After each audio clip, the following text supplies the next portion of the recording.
కమలాపురం నియోజకవర్గంలో ఈసారి ఎన్నికల పోరు ఆసక్తికరంగా కనిపిస్తోంది. గతంలో కాంగ్రెస్కు కంచుకోట ఈ నియోజకవర్గం. గత 2 ఎన్నికల్లో వైసీపీ తరపున జగన్మోహన్ రెడ్డి మేనమామ రవీంద్రనాథ్ రెడ్డి గెలిచారు. మరోసారి టిక్కెట్ దక్కించుకున్నారు. హ్యాట్రిక్ విజయంపై కన్నేశారు. అయితే ఈసారి అనూహ్యంగా వైఎస్ షర్మిల కడప ఎంపీగా కాంగ్రెస్ తరపున పోటీ చేస్తున్నారు. కడప లోక్సభ పరిధిలో ఉండే 7 నియోజకవర్గాల్లో కమలాపురం ఒకటి. మరోవైపు తెలుగుదేశం పార్టీ చైతన్య రెడ్డికి సీటు కేటాయించింది. కూటమి మద్దతుతో ఈసారి ఎలాగైనా కమలాపురంలో గెలవాలని టీడీపీ వ్యూహాలు పన్నుతోంది. గ్రౌండ్ రియాలిటీ ఎలా ఉంది? Big TV exclusive election survey పందెంకోళ్ళు 2 సర్వేలో వచ్చినటువంటి అంచనాలను ఇప్పుడు చూద్దాం. పందెంకోళ్ళు 2 లేటెస్ట్ సర్వే రిపోర్ట్ చూసే ముందు ఈ ఏడాది జనవరి 21ని చేసిన పందెంకోళ్ళు 1 సర్వేలో కమలాపురం నియోజకవర్గంలో సర్వే అంచనాలు ఎలా వచ్చాయో ఓసారి వెనక్కి వెళ్ళి గుర్తు చేసుకుందాం. పందెంకోళ్ళు 1 సర్వేలో భాగంగా కమలాపురం నియోజకవర్గంలో వైఎస్ఆర్ కాంగ్రెస్ పార్టీకి అనుకూలంగా 48% ఓట్ షేర్ కనిపించింది. అదే సమయంలో తెలుగుదేశం పార్టీ అభ్యర్థికి 44% ఓట్లు వస్తాయని అంచనా వచ్చింది. ఇతరులకు 8% ఓట్లు పోలయ్యే విధంగా అప్పుడు ఫలితాలలో తేలింది. పొత్తులు పార్టీల మధ్య ఖరారయ్యాయి. అభ్యర్థులను కూడా ప్రకటించారు. ఆ తర్వాత చేసినటువంటి కీలకమైన కమలాపురం నియోజకవర్గంలో పందెంకోళ్ళు 2 సర్వేలో వచ్చినటువంటి అంకెలు లెక్కలు ఇప్పుడు చూద్దాం. ఇప్పటికిప్పుడు ఎన్నికలు జరిగితే కమలాపురం నియోజకవర్గంలో వైఎస్ఆర్ కాంగ్రెస్ పార్టీకి అనుకూలంగా 46% ఓట్ షేర్ కనిపిస్తోంది.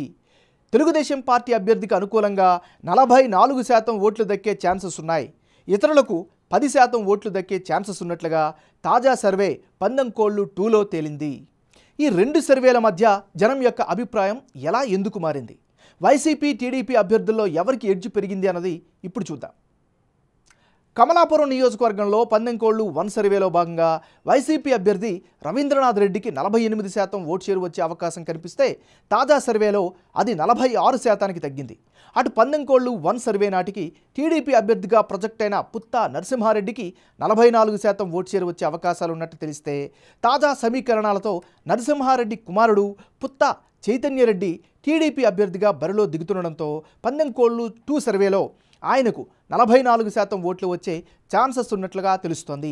ఇతరులకు గత సర్వేలో 8% ఓట్లు, తాజాగా సర్వేలో 10% ఓట్లు వచ్చే అవకాశాలు ఉన్నాయి.